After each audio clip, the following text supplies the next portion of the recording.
On March 14th, 23, 17-year-old Hannah Foster left home to spend time with her friend Helen. A few hours later, they said goodbye at the bus stop. From that moment on, Hannah was never heard from again. However, thanks to the quick work of the British police, they managed to discover a very strange call to the emergency services, which eventually helped to solve the case. Hannah Claire Foster was born on August 31st, 1985, in England. She lived with her parents, Hilary and Trevor, and younger sister, Sarah, in Southampton. Hannah was a model student and always strived to get the highest grades. In her senior year of high school, she was preparing to enter medical university, and since childhood, the girl clearly knew what she wanted to study. Her family always supported her in achieving all her goals. On March 14th, 2003, 17-year-old Hannah decided to take a break from her long studies and go for a walk with her friend, Helen. The girls went for a snack and a drink at a well-known local bar. At 10:40 p.m., they decided to go home. A surveillance camera recorded them walking together down a nearby street. According to Helen's account, they reached the bus stop and started waiting for the shuttle bus that was supposed to take her home. Hannah, in turn, decided to walk, as it was about a kilometer to her house, and she thought it was not a very long distance. When the bus arrived, the friends said goodbye, and that was the last time they saw each other. Hours passed, and Hannah still hadn't come home. At 5 a.m. on March 15th, her parents began to worry. It was unusual for her to come home so late, and if she stayed over at a friend's house, she always made sure to let them know. They called and texted her, but there was no response, although Hannah's phone was still on at that time. Several hours passed, and at 10:30 a.m., Hilary and Trevor decided to go to the police. They had already spoken to Helen, who had told them everything that had happened. They also called Hannah's other friends to see if they had seen her that night, but none of them knew where the girl was. When Hilary and Trevor arrived at the police station, because Hannah was a minor, her 18th birthday was still a few months away, and because her behavior was unusual, the officers decided to start looking for her immediately. As is often the case in such situations, the person who last saw the missing individual is considered a person of interest. In this case, it was Hannah's friend, Helen. She was interviewed by the police in the presence of her parents. Helen was very adamant in her testimony. She told the police what she had already told Hannah's parents, and the CCTV cameras outside the bar and bus stop confirmed her story.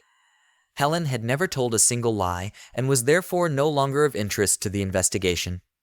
Now that the police knew Helen had nothing to do with Hannah's disappearance, they had to start looking elsewhere. Luckily for the investigators, the girl's cell phone was still on. It had been on all night and into the early morning. During this time, she received calls from her parents as well as messages from friends. Helen herself was texting and calling Hannah to see if she had gotten home safely. Through all these messages, it was possible to track where her phone was. Each time Hannah received a call or message, the phone would connect to the nearest communication tower.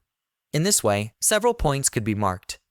The officers also asked the phone company for the call and message history of the girl's number. One thing that stood out to the authorities from this record was that, in the early morning hours of the day of the disappearance, Hannah's cell phone received a call from an emergency number in England. Further investigation revealed that the emergency number records listed the call as a silent call. The operator answered the call and did not hear anyone on the other end of the phone.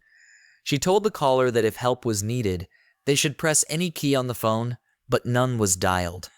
The operator eventually mistook this for a silent call, terminated the call, and continued on with her work.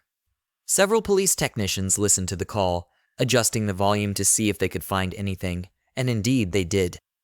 From far away, a girl, who they mistook for Hannah, could be heard talking to a man. This call was decrypted, and the transcript was reported by the media. However, the original audio recording was never released. Apparently, the phone was either far away from the two people or in a bag or backpack, and so the caller, mistaken for Hannah, did not hear any instructions from the operator. The following is a dramatization that appeared in the media of the audio recording.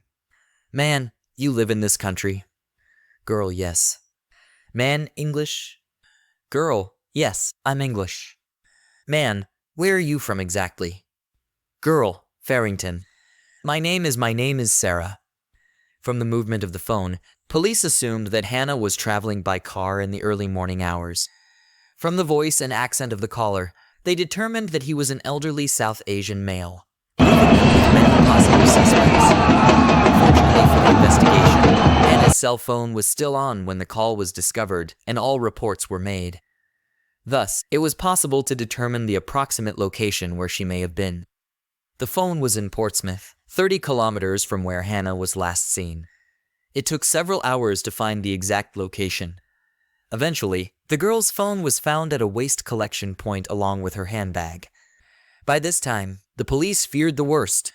They were treating Hannah's case as a kidnapping, but after discovering some of her personal belongings, they decided that it could be a case of murder. A few hours later, the investigators' worst fears were confirmed. On March 16th, Hannah Foster's body was found in the countryside, in the bush. It was found thanks to the great efforts of the authorities, who involved hundreds of people to search all the places where the victim's cell phone had been located.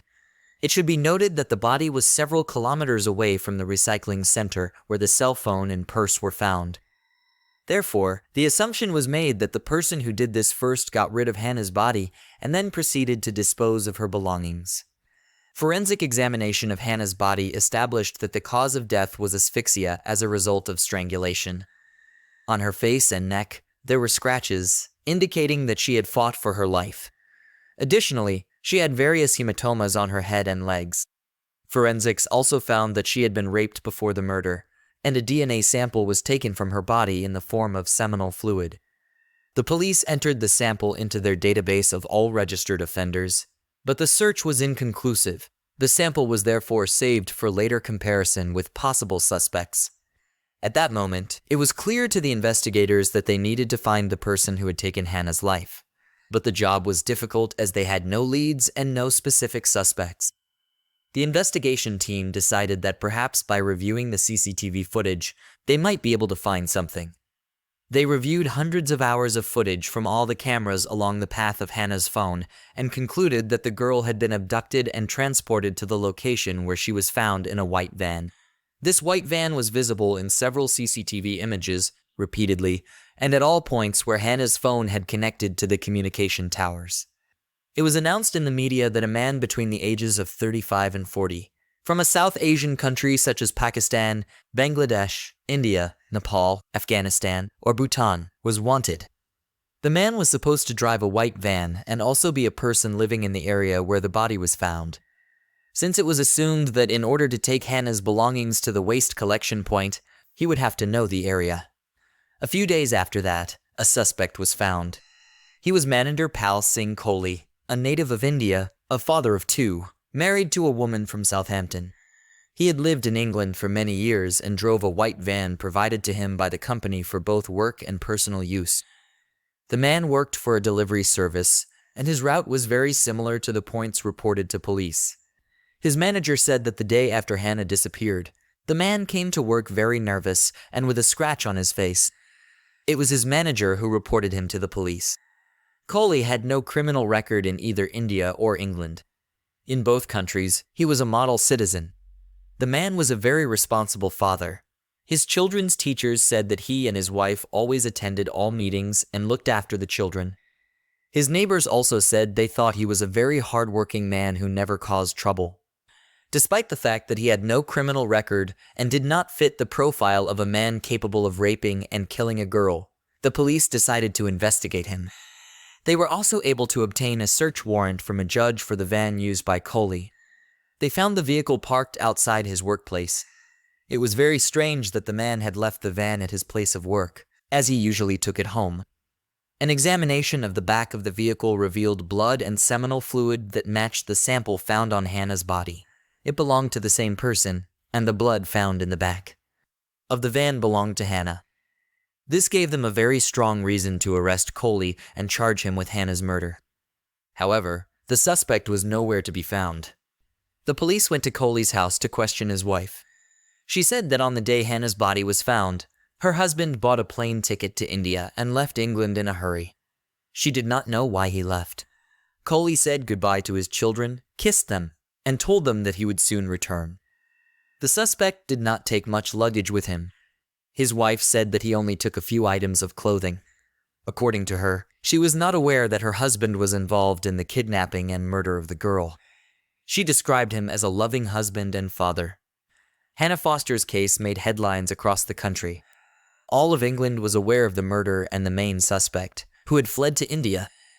In May 2003, 2 months after the murder, the Daily Mail published an interview with Maninder Pal Singh Kohli. The newspaper's journalist, through his own sources, learned the address where the suspect was hiding and managed to talk to him. In the interview, Kohli said that he had fled to India because he had no documents and therefore could not stay in England. He also said that he had no money and could not live with his wife and 2 children. Kohli denied raping and killing Hannah Foster. He said that all the evidence against him was fabricated and that the police were simply looking for a scapegoat.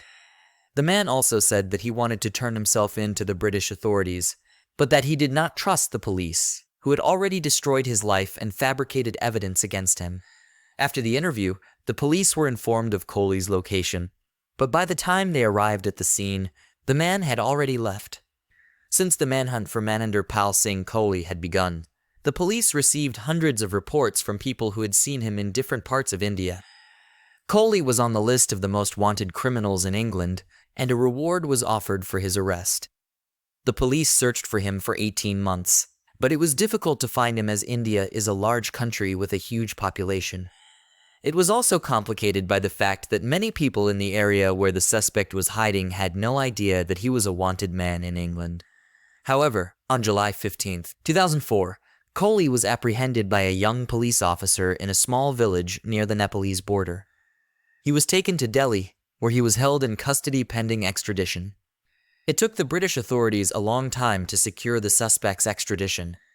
Kohli's lawyers fought the case, stating that in England the man would not receive a fair trial and that the authorities were fabricating evidence against him. However, they could not provide any evidence that Kohli was being framed. The extradition case lasted for 3 years. And in July 2007, Kohli was sent to England. At trial, Kohli continued to plead not guilty to all charges. He even said that his manager, who was the one who informed the police of the scratches on his face, was the real killer. However, the evidence was overwhelming. His blood was found in Kohli's van. It was determined that Hannah had fought for her life and left scratches on her attacker. This matched the suspect's injury. The seminal fluid found on the victim was also Kohli's. Witnesses testified that they had seen him in the vicinity of Hannah's abduction and the area where her body was found.